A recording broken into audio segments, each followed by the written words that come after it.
See Hello World. That's the name of the first C program we're going to create today. What we're going to do is we're going to split up this lesson into 3 different parts. The first part will be talking about programs and algorithms. We'll define an algorithm and then create a Hello World program algorithm.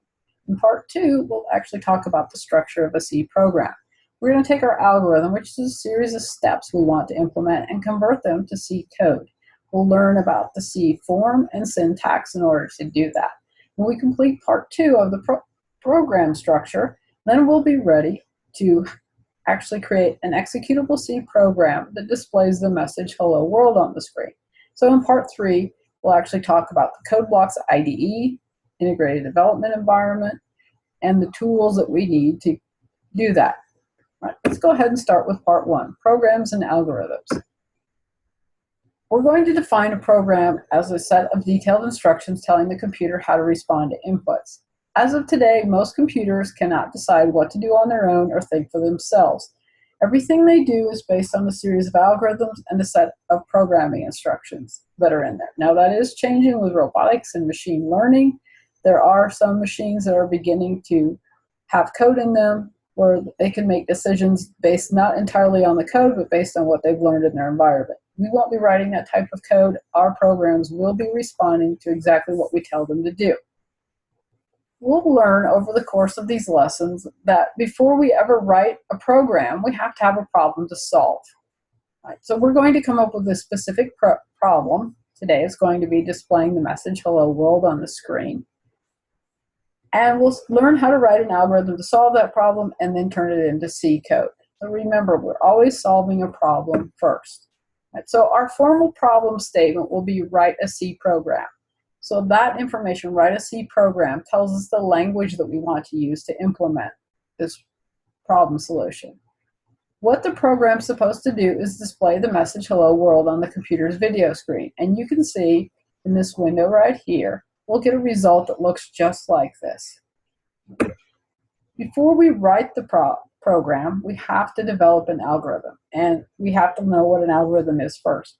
What I'd like you to do is to think about how you use your computer in a typical day. Check email, use a web browser, do you play games, go to social media? All of the operations being performed by your computer consist of a set of algorithms. And an algorithm is really just a set of instructions designed to perform a specific task. You'll find that algorithms are used both for simple tasks and very complex operations. We're going to start with these lessons with simple tasks and learn to build up to more complex operations. What I'd like you to do now is I'd like you to go to this given link at Khan Academy and complete this brief tutorial. Now, if you were to actually click on this, bring up a web browser, you go to that link, let me bring it over here on this screen. You're going to see at Khan Academy, then this lesson right here, Intro to Algorithms. The first thing I'll do when you start is you're going to watch a video called What is an Algorithm and Why Should You Care? When you finish that video, I want you to complete this section, a guessing game, and you'll be able to get a better idea of how to implement an algorithm to find a number.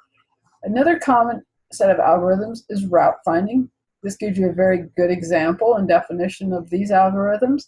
And then finally, there's a discussion here for algorithms in your life. What I'd like you to do is after you complete this and read the instructions here on this discussion, instead of posting here, I want you to post on Canvas. So you can see here, your last instruction is post your response to discuss algorithms in your life to the Canvas discussion topic.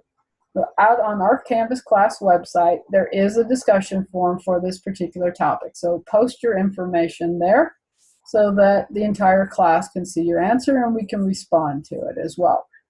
Now, I'm going to skip over. I've actually embedded the video that you'll be watching here in the slides if you want to actually watch it from here. But you'll still need to go out and complete the guessing game in Khan Academy when you have a chance. All right. I'm going to skip over this video. You're going to watch this on your own, and when you come back from completing those steps, then you'll be ready to help design the Hello World algorithm. I want you to remember, very importantly, that every time before we implement a C program, any sort of program, we need an algorithm, a series of steps that we want our computer program to perform. We have to have that algorithm first. It's going to make our solutions better. If we don't do that, if we just start writing code without it, our solutions will not be very good and it will take us longer to implement that. Let's go back to our problem statement that said we want to write a C program that displays the message, "Hello world," on the computer's video screen. So this is the message we want to display. If we look at our problem statement and say, well, what are we being asked to do? We'll simply display the message on the "Hello world" on the computer screen. And what I'd like you to do now is to think about how you would do that without knowing the C language. I don't want you to think about how you'd write a program. Think about what the program has to do.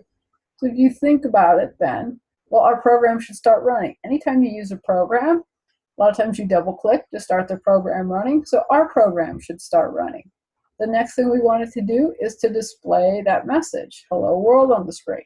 When that's done, our problem statement doesn't ask us to do anything else. Our program should stop running.